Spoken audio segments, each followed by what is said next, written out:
In 1846, Ignaz Semmelweis was a doctor, a scientist who, for a very brief time, saved few lives because of his groundbreaking discovery of the childbed fever.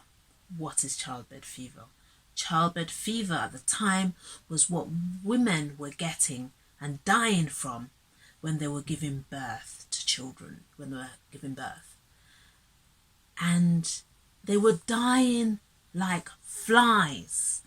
And Semmelweis, through his intention, his passion, his drive to want to see the end or to get to the bottom of why women were dying at the level that they were dying from a particular group of doctors, was what drove him to finally realize that it was because the doctors who were conducting autopsies, obviously on, doing the autopsies, dead bodies, were those who would then go without washing their hands to deliver babies. Can you just imagine today if we didn't wash our hands? Today, washing our hands is like ding, ding, ding, ding, ding. But back then, they'd do something such grotesque and then deliver a baby. And the women were getting what? Sepsis, what was called childbed fever. Now, he went up in the air when he discovered this. I can imagine he was like, oh my gosh, I found it. But the doctors were not happy. He lost his job. He didn't approach it properly. I think his aggression came forward more than him trying to make a positive change, which he did, but they weren't happy. Like, how dare you tell us doctors that we are causing the women to die? Ego. He lost his job. He had mental problems, I can imagine, and he was thrown into a mental prison, whatever it was. They beat him. I think he had open wounds. And the irony and unfortunate thing of it was that he had sepsis because they treated him, obviously, without washing their hands. Other people were dying without, not just the people who were delivering, not just the mothers who were having babies, but other people. But he also died from sepsis, the very thing that was killing people, because people wouldn't believe that that's what's causing the thing that was killing a lot of women. Where am I going with this? I believe today we could be seeing something that is similar if we don't open our eyes, be conscious and intentional about this thing called depression.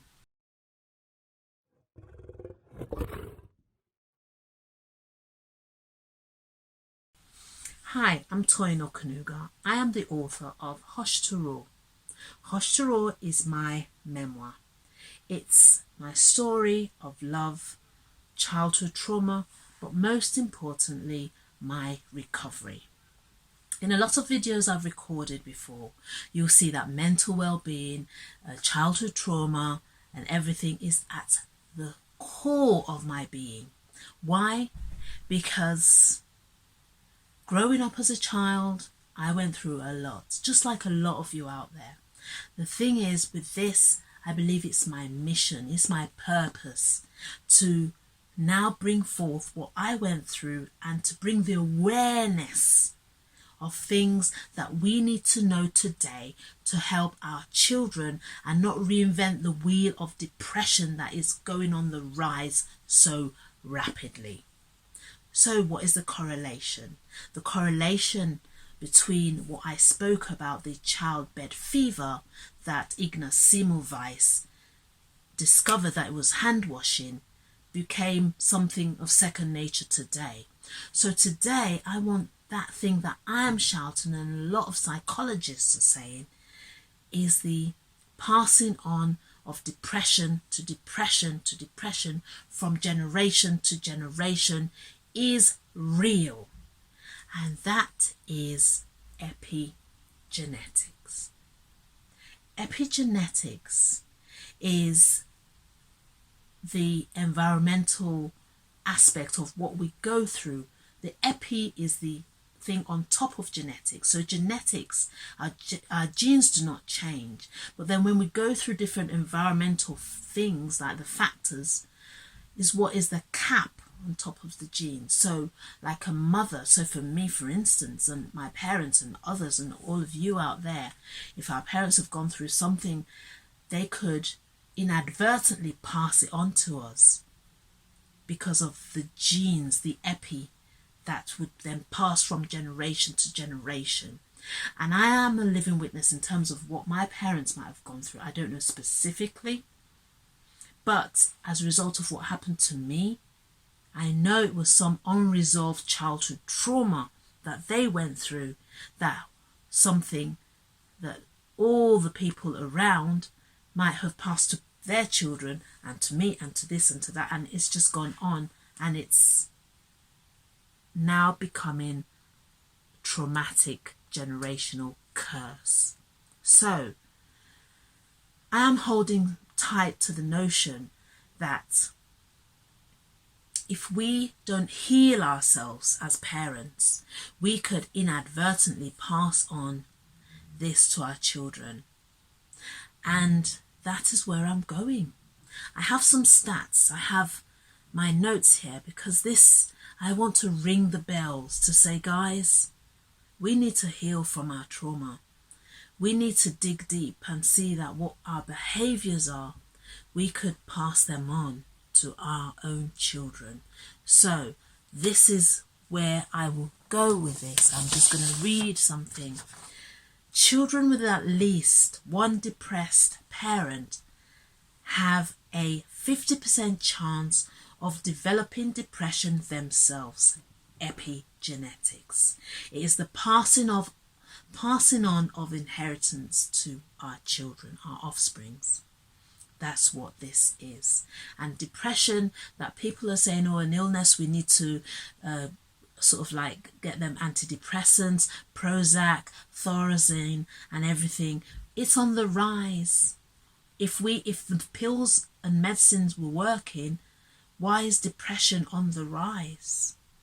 Why is it on the rise? Because we are not getting to the root cause of what's in the actual reason why people are being depressed. We are on the surface thinking, oh, have that. And I'm not saying you should stop your medicine, but I will say that there's research, statistics shows us that children are now getting into that depressed state that their parents were. Thankfully, I healed from my depressive symptoms, and I'm praying that nothing has been passed on to my children inadvertently passed on to them. But if we don't heal as a nation, this is going to go on the rise. And we need to recognize today that if we were depressed, our behaviors, it's almost like obvious that if we have gone through some trauma, our behaviors will be manifesting onto those that we love. So we need to look at that in us. I'm just going to read something here. Again, in the US in 2007, $25 billion was spent on antidepressants and antipsychotics. So we would think that all those depressive symptoms should go down. No. Imagine, to put that into context, that is like the amount spent, which was $25 billion, is the GDP of Cameroon, a nation of 18 million. So GDP, gross domestic product, which is the economy's welfare. Just imagine how much we're spending on that. So are we getting better as a result of the recent spend in antidepressants over 50 years? No, because someone like me, when I was depressed and I had suicidal thoughts, it was because of the shame, the guilt. I could not say what was happening to me. I could have easily been treated to say, take this antidepressant, but because I needed to be rid of the shame by coming out and being expressive, that was the only way. I had to share my story, reveal to heal, remove the depression to expression and heal. So guys, I want us to all wake up and see that this is all of our jobs, to make sure that we don't pass on the depressive symptoms that we as parents have. I know for a fact that if you read Hosh to Raw, you'll see I specifically mentioned who sexually abused me in there, in my book. And if we don't heal as a nation, this could be skyrocketing downwards. And I'm grateful for the healing of myself, and I pray that we all get to a level where we are shame resistant and see the huge, the bigger, the holistic picture of getting down to the root cause of depression, knowing that if we don't heal ourselves and become expressive to share our stories and be rid of what everyone says about us not sharing our stories, we could be doing more harm than good. And no matter the antidepressants or psychotics that our children are now starting to take,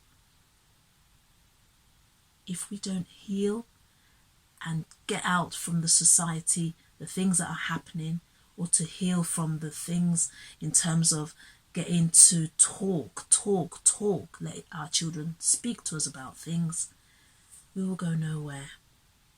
I'm very passionate about this, and you can hear it in the tone of my voice.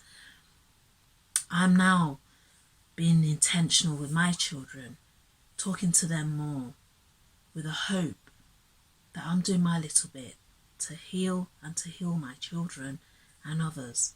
Let's all join hands and not see too long ahead of time that, oh, so yes, epigenetics is real. Generation to generation we can pass on, just the way the washing of the hands was something like, oh, you don't need to wash your hands. Let's realize that now, before it's too late, guys. In my next video, I'll be sharing what we need to do and how we can start seeing the signs of depression in our children. Thank you guys for watching. There are links below.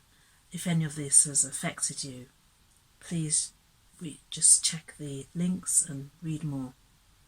Share, talk to your children, and I will be sharing in the next video the steps to take to spot depression, so that we have to have that paradigm shift to say, things are happening, this is how we used to do it, we can't do it that more, we need to start thinking differently for things differently to happen. I love you guys. Remember, your inner child has a voice. It really does. We have to heal. Don't suppress it, because you're not just suppressing your own feelings, you're suppressing the healing of your children. Please. Thanks for watching.